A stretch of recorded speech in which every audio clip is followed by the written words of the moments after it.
இறை இயேசுவில் பிரியமுள்ள மாதா தொலைக்காட்சியின் அனைத்து நிகழ்ச்சிகளையும் ஆவலோடு பார்த்து கொண்டிருக்கிற அன்பு நேயர்கள் அனைவருக்கும் இனிய இரவு வணக்கம். இந்த நாள் முழுவதும் இறைவனின் அருளும் ஆசீரும் உங்களை நிறைவாக வழிநடத்தியதை உணர்ந்திருப்பீர்கள் என்று நம்புகிறேன். இன்றும் ஓர் அருமையான சிந்தனையைத்தான் நான் உங்களோடு பகிர்ந்து கொள்ள ஆசைப்படுகிறேன். கடவுளின் படைப்பு அனைத்துமே சிறந்தது.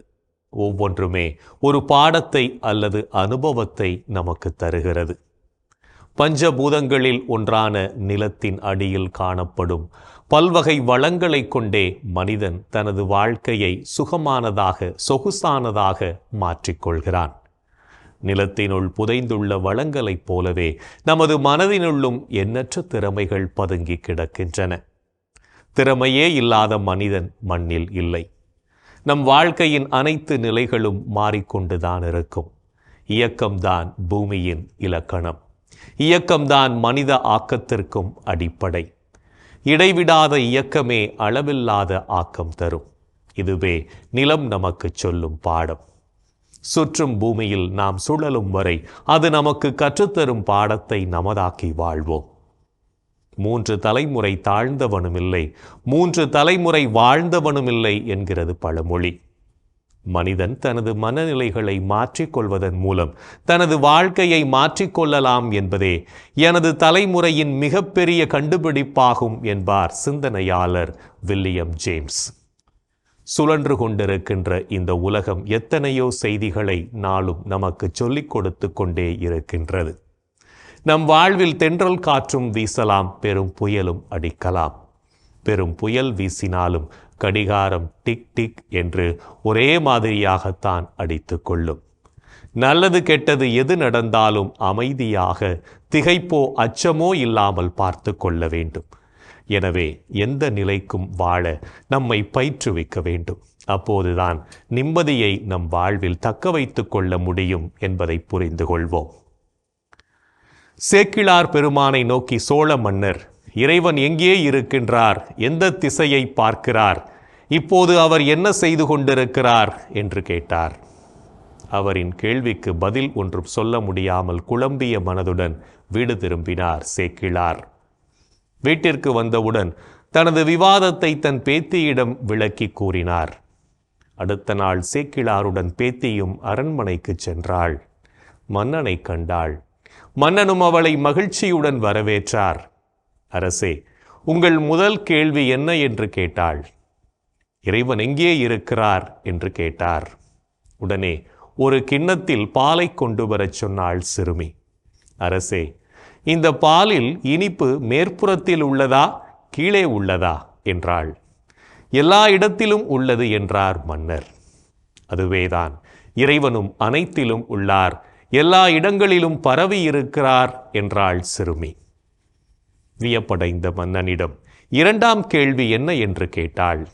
இறைவன் எந்த திசையை பார்த்து கொண்டிருக்கிறார் என்று மன்னர் கேட்டார். குத்து விளக்கை ஒன்றை ஏற்றச் சொல்லிவிட்டு, அரசே, இந்த விளக்கின் சுடர் எந்த திசையை பார்க்கிறது என்று சிறுமி கேட்டாள். அது எல்லா திசைகளையும் பார்த்து கொண்டிருக்கிறது.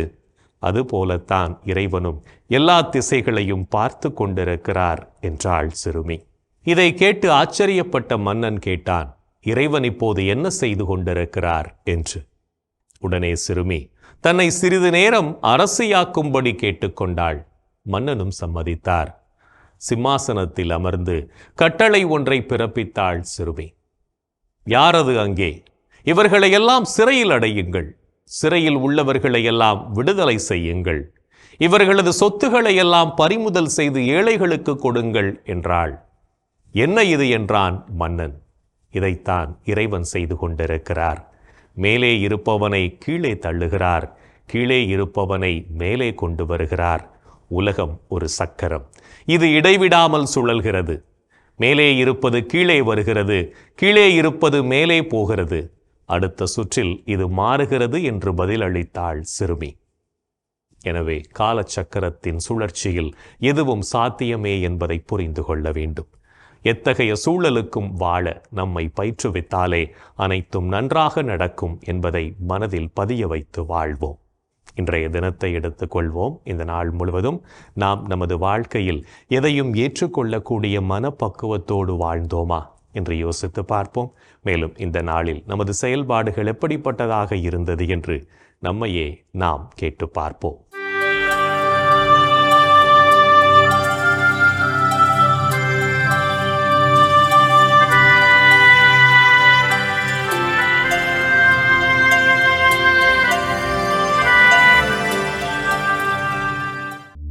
இன்று நீங்கள் செய்த பாவத்திலிருந்து விடுதலை பெற்று மனம் மாற ஆவல் கொண்டீர்களா?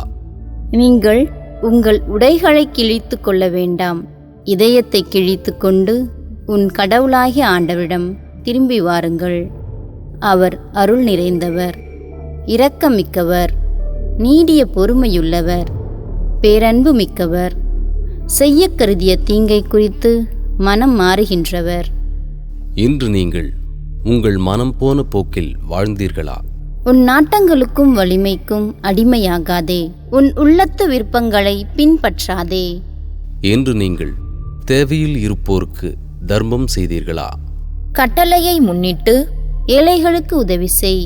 தேவையின் பொழுது அவர்களை வெறுங்கையராய் திருப்பி அனுப்பாதே. என்று நீங்கள் இறை வார்த்தைக்கு செவிமடுத்து அதன்படி வாழ்ந்தீர்களா?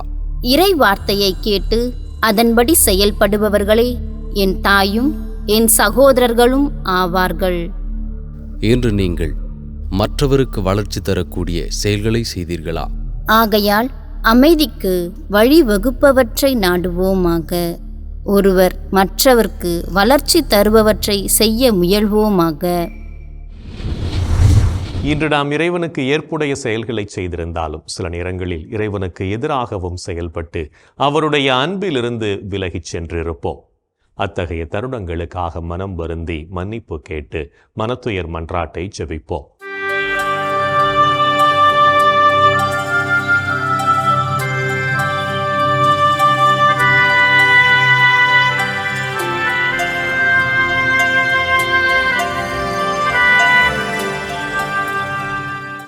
எல்லாம் வல்ல இறைவனிடமும் சகோதர சகோதரிகளே உங்களிடமும் நான் பாவி என ஏற்றுக்கொள்கிறேன்.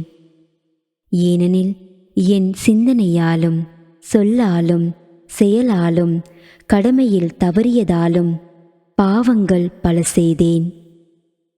என் பாவமே, என் பாவமே, என் பெரும் பாவமே.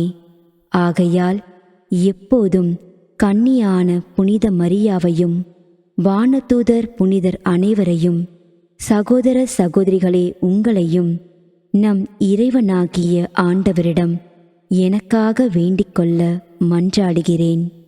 ஆமேன். மனத்துயர் மன்றாட்டை ஜெபித்ததன் வழியாக இறைவனிடமிருந்து மன்னிப்பை பெற்றிருப்போம் என்ற நம்பிக்கையோடு இறை வேண்டலில் இணைவோம்.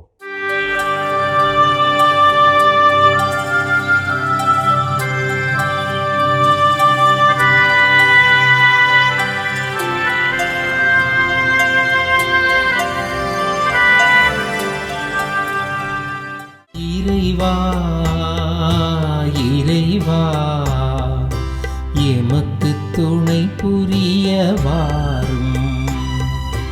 ஆண்டவரே எமக்கு துணை புரிய விரைந்து வாரும்.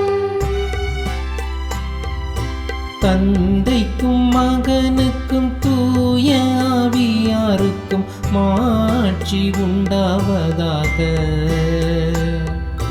தொடக்கத்தில் இருந்தது போல் இப்பொழுதும் எப்பொழுதும் என்றென்றும் இருப்பதாக.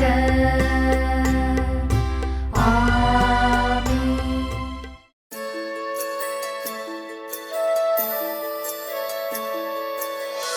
போயது பொழுது புகுந்தது இரவு, தூயனை உனது பொன்னடி தொழுதோ. நேயமையெல்லாம் ஏதமும் நீக்கி நீயமையாண்டு காத்தருளையா. கனவுகள் துயில் வழி காணுதல் வேண்டாம், கனவிருள் பூதமும் கண்ணுரல் வேண்டாம். ஈனமுறு பகைவர் முரணலாம் வெல்வார், ஈனமும் உடலில் அணுகிடாது அருள்வார்.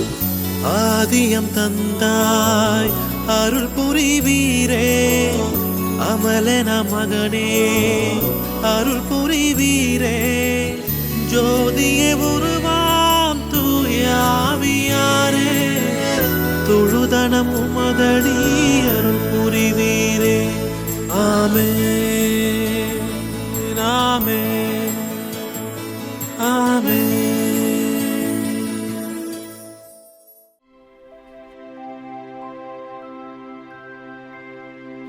கடவுளே என்னை பாதுகாக்கும் வலிமை மிகு கோட்டையாகவும்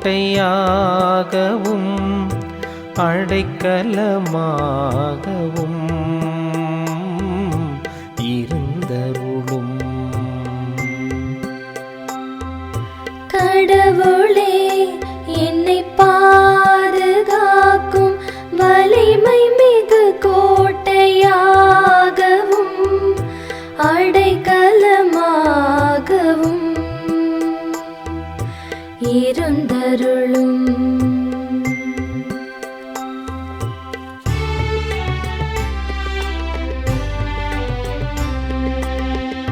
ஆண்டவரே உம்மிடம் நான் அடைக்கலம் புகுந்துள்ளேன், ஒருபோதும் நான் வெட்கமடைய விடாதேயும்.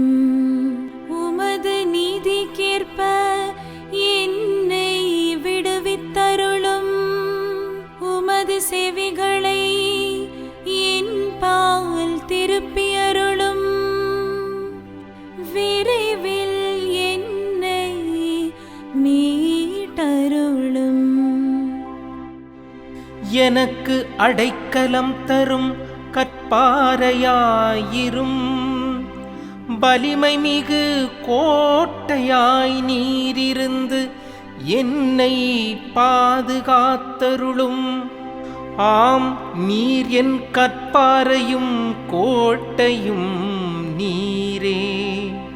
உமது பெயரின் பொருட்டு எனக்கு வழிகாட்டி என்னை நடத்தியருளும். எனக்கென அவர்கள் விரித்துள்ள வலையிலிருந்து என்னை விடுவித்தருளும். ஏனெனில் நீரே எனக்கு அடைக்கலம், உமது கையில் என் உயிரை ஒப்படைக்கின்றேன். வாக்கு பிறழாத இறைவனாகிய ஆண்டவரே, நீர் என்னை மீட்டருளினீர். தந்தைக்கும் மகனுக்கும் தூய ஆவியாருக்கும் மாட்சி உண்டாவதாக. தொடக்கத்தில் இருந்தது போல் இப்பொழுதும் எப்பொழுதும் என்றென்றும் இருப்பதாக. ஆமென். கடவுளே என்னை பாதுகாக்கும் வலிமை மிகு கோட்டையாகவும் அடைக்கலமாகவும் இருந்தருளும். கடவுளே என்னை பாதுகாக்கும் வலிமை மிகு கோட்டையாகவும் அடைக்கலமாகவும் இருந்தருளும். இறைவனின் உடனிருப்பு இந்த இரவு பொழுதிலும் நம்மை பாதுகாத்து வழி நடத்தும் என்ற நம்பிக்கையை இறை வேண்டலின் வழியாக பெற்றுக்கொண்ட நாம் இப்போது நாளைய நற்செய்தி வாசகத்திற்கு செவிமடுப்போம்.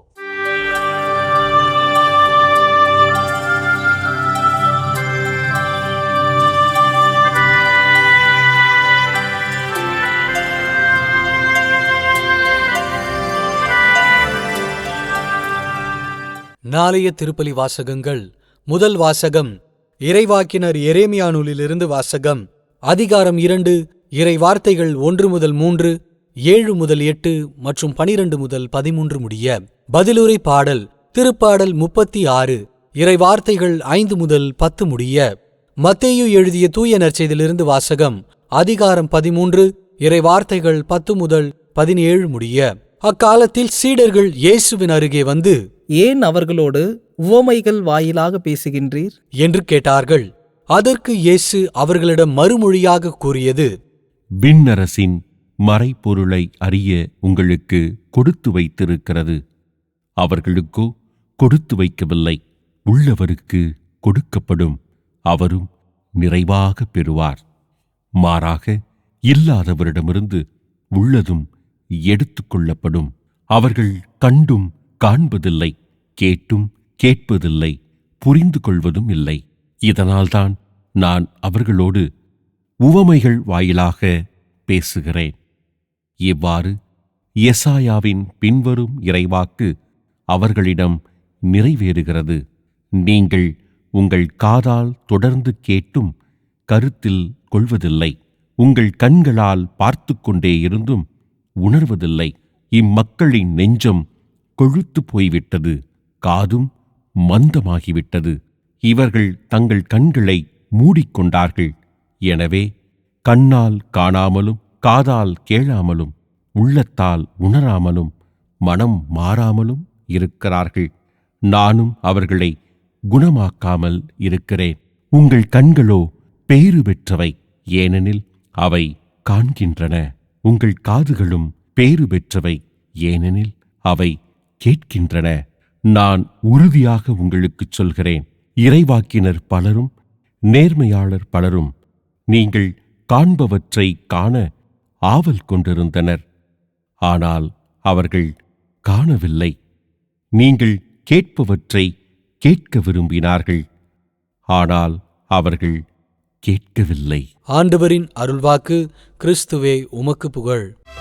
ஆண்டவரே, உம் கையில் என் உயிரை ஒப்படைக்கின்றேன். ஆண்டவரே, உம் கையில் என் உயிரை ஒப்படைக்கின்றேன். உண்மையின் ஆண்டவராகிய கடவுளே, எம்மை மீட்டவர் நீரே. ஆண்டவரே, உம் கையில் என் உயிரை ஒப்படைக்கின்றேன். தந்தைக்கும் மகனுக்கும் தூய ஆவியாருக்கும் மாட்சி உண்டாவதாக. ஆண்டவரே, உம் கையில் என் உயிரை ஒப்படைக்கின்றேன். நம்மிடம் உள்ளதை மற்றவர்களுடன் பகிர்ந்து வாழவும், இறையாட்சியின் மதிப்பீடுகளை வாழ்வாக்கவும் அழைப்பு விடுக்கும் இயேசுவின் குரலுக்கு செவிமடுத்து வாழ்வோம் என்ற சிந்தனையோடு சிமியோன் பாடலில் இணைவோம்.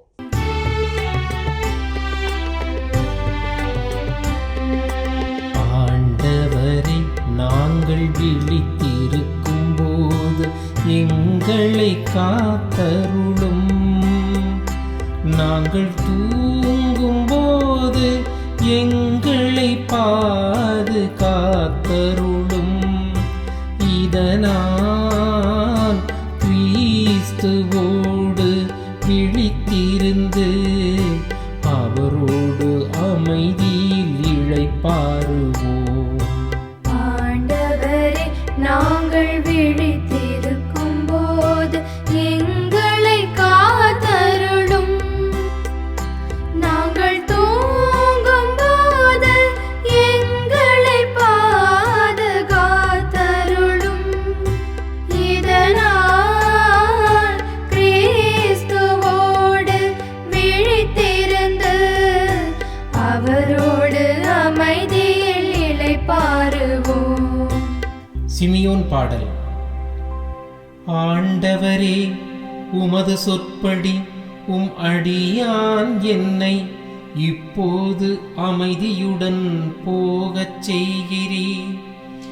ஏனெனில் மக்கள் அனைவரும் காணுமாறு நீர் ஏற்பாடு செய்துள்ள உமது மீட்பை என் கண்கள் கண்டுகொண்டன.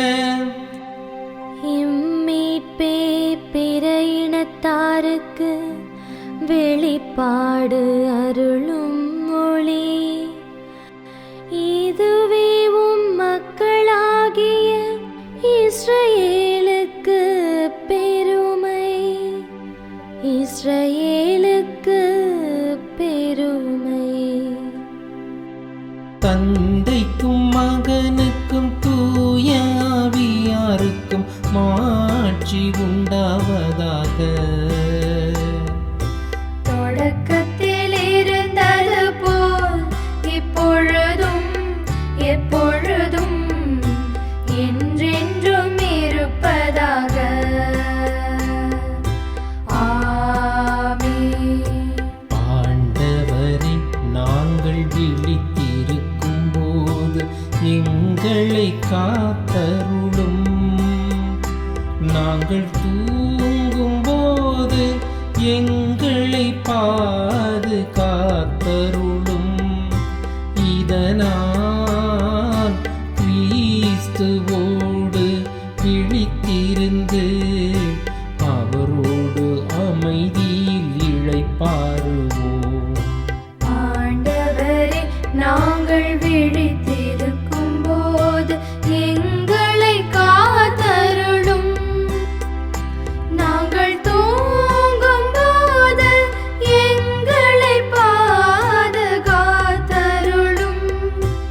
இதனால் கிறிஸ்துவோடு விழித்திருந்து அவரோடு அமைதியில் இளைப்பாறுவோம். இறைவன் நம்மை ஒவ்வொரு நொடிப்பொழுதும் அற்புதமாய் வழிநடத்தி கொண்டிருப்பதை சிமியோன் பாடல் வழியாக உணர்ந்து ஜெபித்த நாம் இப்போது நாளைய புனிதரை பற்றி பார்க்கலாம்.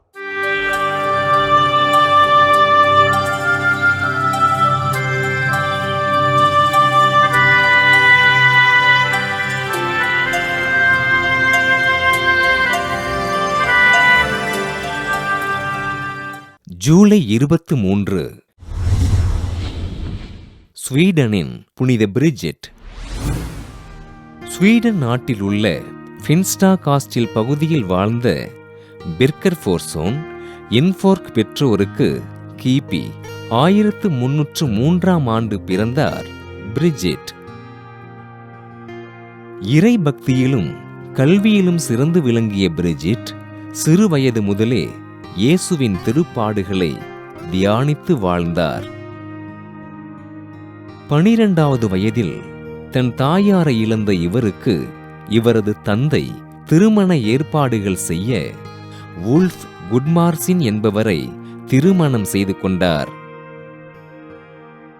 8 குழந்தைகளுக்கு தாயான பிரிஜிட் ஏழைகளுக்கு உதவிகள் செய்து தன் குழந்தைகளை இறைபக்தியோடு வளர்த்தார். கிபி 1344 இவரது கணவர் உடல்நிலை சரியில்லாமல் மரணமடைய பிரிஜிட் தன் வாழ்வினை இறைவனுக்கு அர்ப்பணித்து இறைப்பணிகளை செய்தார்.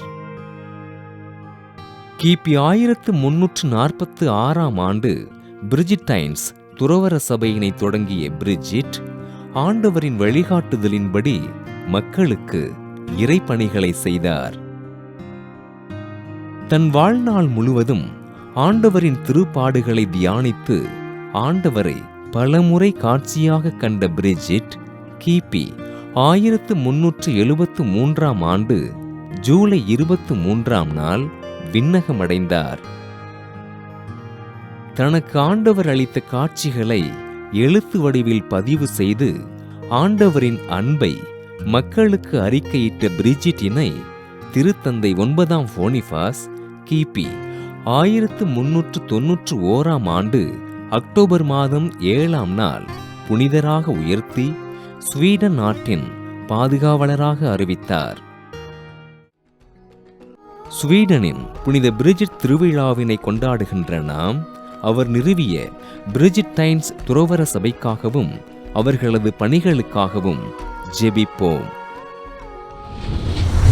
புனிதர்கள் ஒவ்வொருவரும் தங்களது வாழ்க்கையின் மூலம் இறைவனுக்கு சான்று பகர்ந்து வாழ்ந்தவர்கள் என்பதை உணர்ந்தவர்களாய் நாமும் அவர்கள் வழியில் வாழ்ந்து இறை வழியில் பயணிப்போம் என்ற நம்பிக்கையோடு நாளைய தினம் நாம் தவம் எனும் புண்ணியத்தை கடைபிடித்து வாழ்வோம். என் அன்பு சகோதரனே, சகோதரியே, கடவுளின் மாபெரும் செயல்களை எண்ணி பார்ப்போம். இன்று காலை நாம் எழுந்ததிலிருந்து இதோ இந்த இரவு நேரத்திலே தூங்கப் போகும் வரை நாம் அநேக நன்மைகளை கடவுளிடத்தில் நாம் பெற்றிருக்கிறோம். நாம் நன்றியுள்ள பிள்ளைகளாக கடவுளை போற்றி புகழ்வோம். இன்றைய தினத்திலே பிரிந்து கிடக்கின்ற குடும்பங்களுக்காக நாம் மன்றாடுவோமா? எங்கள் அன்பை உருவானே ஆண்டவரே, குடும்பமாக மனிதனை நீர் படைத்தீர். அவன் குடும்பமாக வாழ வேண்டும் என்று நீர் ஆசைப்பட்டீர். ஆமேசுவே, திருக்குடும்பமாக வாழ்ந்து இந்த குடும்பத்தினுடைய மேன்மையை நீர் எங்களுக்கு உணர்த்தி இருக்கிறீர். ஆண்டவரே, இன்றைக்கு சுயநலத்தினால், பலவிதமான கௌரவ பிரச்சனைகளினால், தான் பெரியவன் தான் பெரியவள் என்ற எண்ணங்களினால் குடும்பங்கள், அநேக குடும்பங்கள் பிரிந்து போய் கிடக்கின்றன. இந்த அவல நிலையை, இந்த கவலையான நிலையை நாங்கள் எண்ணி மனம் வருந்துகிறோம். ஆண்டவரே, என் பிள்ளைகளை நீர் ஆசீர்வதியும் ஐயா. குடும்பத்தின் மேன்மை நீர் என் பிள்ளைகளுக்கு உணர்த்தும்படியாய் கேட்கிறோம். இந்த குடும்பங்கள் எல்லாம் இணைந்து உமக்கு சான்று பகரக்கூடிய, உமக்கு சாட்சியம் பகரக்கூடிய, உம்மை மகிமைப்படுத்தக்கூடிய நேரத்தை நாளை நீர் விரைவில் எங்களுக்கு தாரும். பிரிந்து போயிருக்கின்ற ஒவ்வொரு குடும்பத்தையும் நீர் இணைக்க வேண்டும். அவர்கள் மனமாறி மீண்டுமாய் ஒன்று சேர வேண்டும் என்று நாங்கள் இந்த நேரத்திலே உருக்கத்தோடு கண்ணீரோடும் ஜெபிக்கிறோம். எங்கள் அன்பு தாயே, ஆரோக்கிய அன்னையே, உமது பிள்ளைகள் இவர்களுக்காக பரிந்து பேசுங்கள் அம்மா. இந்த ஜெபங்களை எல்லாம் எங்கள் ஆண்டவராகி இயேசுவே உமது வல்லமையான திருநாமத்தின் வழியாக உம்மை கெஞ்சி மன்றாடுகிறோம். ஆமென். என்று வாழும் உயிருள்ள இறைவன் தந்தை, மகன், தூய ஆவியார் நாம் அனைவரையும் நிறைவாக ஆசீர்வதிப்பாராக. ஆமென். இந்த ஜெபத்தின் வழியாக இறை அன்பிலும் அரவணைப்பிலும் நாம் நலமோடு வாழ்ந்து கொண்டிருக்கிறோம் என்பதை உணர்ந்திருப்போம். இறை ஆற்றலும் வல்லமையும் என்றும் நம்மில் தங்கும். அன்னை மரியாவும் நமக்கு உதவிகள் செய்வார் என்ற நம்பிக்கையோடு அவரின் துணை வேண்டி இந்த நிகழ்வை நிறைவு செய்யலாம். Good night.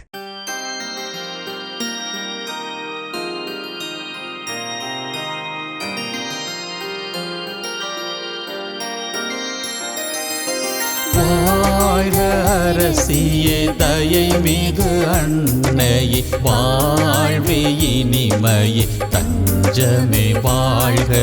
தாயகம் இழந்த ஏவையின் மக்கள் தாயே என்றும்மை கூவி அழைத்தோ. கண்ணீர் கனவாய் நின்றும்மை நோக்கி கதறியே அழுதோம், பெருமூச்செறிந்தோம்.